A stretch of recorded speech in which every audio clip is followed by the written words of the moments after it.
Yo pienso, tal vez lo podríamos trasladar a un tip muy sencillo. Ok. Y es contemplarte a ti o observarte a ti como observarías a alguien más. Porque solemos ser mucho más castigadores con nosotros mismos de lo que hacemos con los demás. Con los demás somos más comprensivos o podemos identificar mucho mejor este es su talento, esa es su fortaleza, los apreciamos más, pero con nosotros nos recriminamos todo el tiempo. No es que ya lo hiciste así, no, ¿por qué haces esto? Entonces tratar de vernos en tercera persona con una perspectiva mucho más empática. Para mí el valor por el que abogo y lo que realmente llena mi vida es la empatía, que yo pienso que es lo que más falta nos hace y lo que permitiría cambiar el mundo, la verdad, algo tan sencillo que empieza ahí, y es poder tratar de comprender lo que siente la otra persona. Es muy difícil o absurdo pensar que nos vamos a poner en su propia piel, pero sí podemos contemplarlo de una manera transparente, sincera, para poder tratar de entender qué está pasando, cuál es su proceso, y esa empatía girarla hacia nosotros mismos. Entonces, cuando te empiezas a observar a ti mismo con empatía, empiezas a poder apreciar lo que tienes. Bueno, es que es cierto, esto no lo hice mal, esto estaba fuera de mi control, soy bueno para esto otro. O esto era inevitable que sucediera, pero tiene un propósito.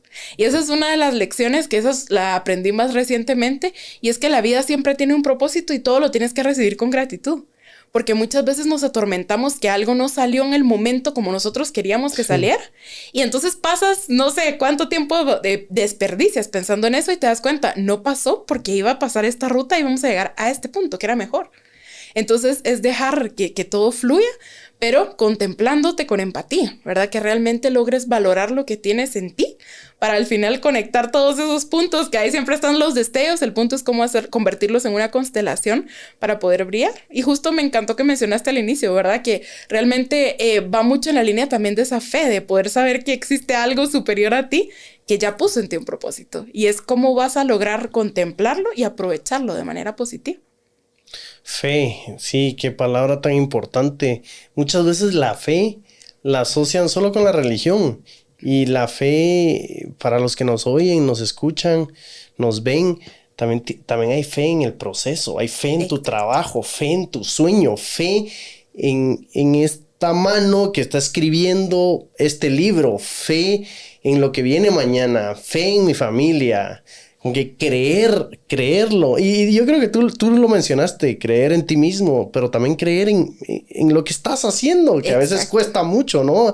Hay días de bajones. Y tú mencionas, Mafer, que tú aprendiste esta lección recientemente. Cuando tú aprendes una lección, esto es una reflexión tuya, es un proceso, tienes un grupo de apoyo, tienes una terapeuta.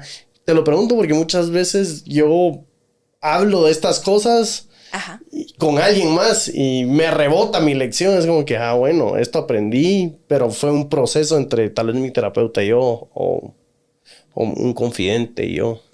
Pues te comento que en mi caso viene mucho, yo analizo muchísimo la psicología, estoy muy conectada con la faceta de la psicología, pero en mi caso mi discapacidad considero que me ha dado esa virtud, porque mi vida ha sido una vida muy solitaria. Sí, es muy difícil que tú encuentres a alguien que realmente te comprenda, que te acepte tal cual eres, que pueda tratar de comprender en la situación en la que estás, cómo derribar barreras para ti. Entonces sientes como que hay un abismo entre las personas que no tienen discapacidad y tú. Y esa soledad para mí se ha convertido en una fortaleza increíble, porque te da tiempo de pensar. Y en esa soledad tú tienes una decisión. ¿Vas a utilizar ese tiempo para pensar de manera positiva o lo vas a utilizar para castigarte y para recriminarte, verdad? Y eso me lleva un poco al contexto de la pandemia, que yo analicé mucho eso. No sé si pudiste observar cuál era la reacción de las personas ante el confinamiento, que era estar solo contigo mismo, nada más. Sí. ¿Qué pudiste observar en la actitud de las personas? Desesperación, ansiedad, algo que nunca sabías, que nunca habían sentido. Totalmente. Era, bueno, y sabes, en una charla anterior tuvimos con un colega, estábamos hablando sobre adicciones. Y hablábamos no solo adicciones a sustancias que tú ingieres, sino que adicciones como al teléfono, adicciones a Netflix, adicciones a la televisión.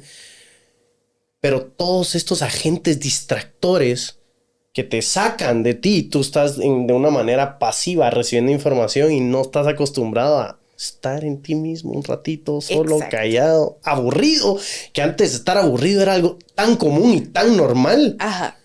Ahora le oímos a eso. Y justo, mira, lo que escribiste parafraseado es justo el prefacio de Encender la mente al conectarla con el corazón, que es mi tercer libro. Es como siempre buscamos en el mundo exterior distractores que nos hagan adormecer un poco o atenuar todo lo que nos molesta. Porque así vamos sobreviviendo, vamos por encimita. Pero en el punto en el que se desconectó esa línea y ya no tenías todos esos distractores, te tocó estar frente a ti, frente a tu reflejo, y ahora ¿qué hago? ¿Verdad? Y entonces, por eso regreso al tema de la soledad. En mi caso, al principio fue un proceso muy duro, ¿verdad? Fue el proceso de cuestionarme por qué era así, por qué yo tenía discapacidad y por qué los demás no. Pero con el tiempo te vas dando cuenta. ¿Quién está pagando la factura de esto? Eres tú mismo, ¿verdad? Entonces tienes que tomar la decisión de reprogramar básicamente tu mente para poder reconectarla con lo que es positivo para ti. Y si estás viviendo contigo mismo en tu propia piel y eres tú tu compañía toda la vida, ¿qué vas a hacer al respecto, verdad? Amarte y valorarte y buscar aprender, ser más receptivo hacia lo que tienes en el entorno, o te vas a cerrar, ¿verdad? Y es ahí en donde resulta el aprendizaje, el poder darte esa pausa de vivir en el aquí y el ahora y pensar, bueno, todo tiene una razón de ser. ¿Qué puedo aprender de esto? ¿Qué puedo encontrar a través de esta experiencia que tuve? Y regresando al tema del éxito que mencionabas, nos han enseñado mucho que el fracaso es malo, ¿verdad? Y el fracaso es lección, es aprendizaje. Entonces, al final es eso, recibir todo con gratitud, porque es ahí en donde encuentras respuestas y en donde encuentras aprendizaje. Es que el fracaso es tan castigado en la sociedad, Totalmente. o al menos en la que vivimos, ¿no crees? Sí. Traté de hacer este libro y no pude. Bueno, abrí esta empresa, pero no me resultó como pensaba. Tú ya estás tachado como este es un fracaso. Este va a ser un fracaso siempre. Este fue un fracaso. Exacto. Cuando hay sociedades fuera de centroamericanas, tal vez, no sé, donde el fracaso es solo algo que tienes que pasar, o es algo que viene en el camino, es algo de que mucha gente hasta se enorgullece. Sí. Como que mire, tuve estos fracasos y ahora tengo esto. Ajá. Ahora, es interesante lo que dices de aprender a vivir con uno mismo. El famoso, pues, nace solo, vive solo, te mueres solo. Exacto. Ajá. Y aprender de eso, me llamó la atención que dijiste que tu libro trata un poco de eso. En esa línea va el tercer libro, Encender la mente al conectarla con el corazón. Ese no es para niños, ¿o no, sí? yo tengo 2 libros que son para adultos y 2 libros para niños. Ajá. Ok. Ajá, entonces, ese libro se enfoca mucho en, como mencionaste al inicio, a mí la psicopedagogía es el amor de mi vida, la educación. Pero me he dado cuenta que en ninguna institución educativa te enseñan lo que realmente necesitas para la vida. Entonces pensé que un libro era el medio ideal para poder enseñar eso que no te enseñan en ningún lado. Entonces el concepto, diciéndolo técnicamente, es conectar competencias blandas, esas destrezas que no te enseñan, que no vas a aprender nunca en una institución educativa, con los valores, que es lo que más falta nos hace, ¿verdad? Entonces te pongo un ejemplo. El primer capítulo se llama Pedalear para encontrar caminos de gratitud, y la conexión que tú logras hacer ahí es adaptación con gratitud. Entonces, cuando necesitas ser flexible y comprender que algo no salió como esperabas, y adaptarte a eso y recibirlo, ¿verdad? Para poder aprender de ello, lo que necesitas para ser flexible es agradecer. Gracias por esto que pasó o que no pasó. Entonces, en esa línea va una serie de relatos cortos que básicamente se adentran en cómo en el día a día nos perdemos en nuestra propia mente, en ese diálogo interno que se va convirtiendo en una bola de nieve que al final arrasa con nosotros, para poder comprender cómo dentro de esa cotidianidad tú puedes desenredar eso que atenúa tu luz y generar nuevas conexiones que te permitan brillar. Por medio de la gratitud y... Exacto, ajá, por medio de todo. Son 12 conexiones. Entonces son 12 valores asociados a emociones y a competencias blandas. ¿Y te costó hacer este libro? ¿Cuánto te tardó? ¿De dónde salió la inspiración? Pues fíjate que esa historia es bien curiosa porque hace mucho tiempo yo había definido la educación así. Incluso era una frase que usaba: educar es encender la mente al conectarla con el corazón.